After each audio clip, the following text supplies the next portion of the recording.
అసలు ఈ దేశ గ్రంథాలు వేదాలు ఆనాటి ఋషులు, ఆర్య ఋషులు, మహానుభావులు, ఎందరో యథార్థ పండితులు, వారికి అప్పటికీ దేవుడు అంటే ఎవరో తెలియదు, దేవుని పేరు తెలియదు, దేవుడు ఒక్కడా అనేకులా కూడా తెలియదు.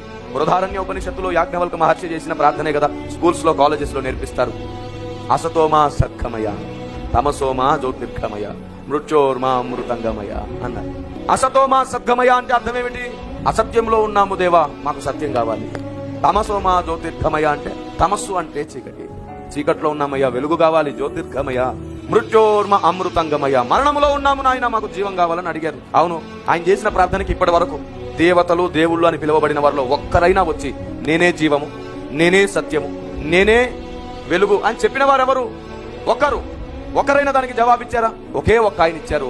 భూమికి మధ్యలో జన్మించి భువనపు నాభిలో వెలిసిన సూర్యుడు ఆయన. నేనే జీవమును, నేనే వెలుగును, నేనే సత్యమును అని చెప్పినవాడు నజరేయుడైన యేసు. మరి రాముడు దేవుడే అనేసావు కదా బ్రదర్, నీలాంటోడు బయటపడాలని అన్నలే. నీలాగా తొందరపడే వాళ్ళు బయటపడితే క్రైస్తవ సమాజం ఈ మాటలు వినడమైన మానేస్తుందని, లేదంటే నువ్వైనా మారి క్రైస్తవ సమాజానికి ఇంకా గొప్పగా ఉపయోగపడతావని. ఎంత సిగ్గుచేటండి తొందరపడి మాట్లాడడం ఏమిటండి క్రైస్తవం. రాముడు దేవుడే అన్నాడు కిరణ్ పాల్ గారు, అది పట్టుకున్నారు. నేను ఈరోజు కొన్ని విషయాలు చెప్పబోతున్నాను. బైబులే పడిపోయిన దేవదూతను ఇహలోకపు దేవత అనింది. ఏంటి దాని అర్థం? సృష్టికర్తైన దేవుడు నువ్వనా? ఇహలోకపు దేవత అని పడిపోయిన దేవదూతకు బైబుల్ ఇచ్చిన నామకరణనా కాదా? మోషే అహరోనుకు నీవు దేవుడవు అని అన్నాడు. సృష్టికర్త దేవుడా ఒక మనిషిని దేవుడు అన్నాడు? మరి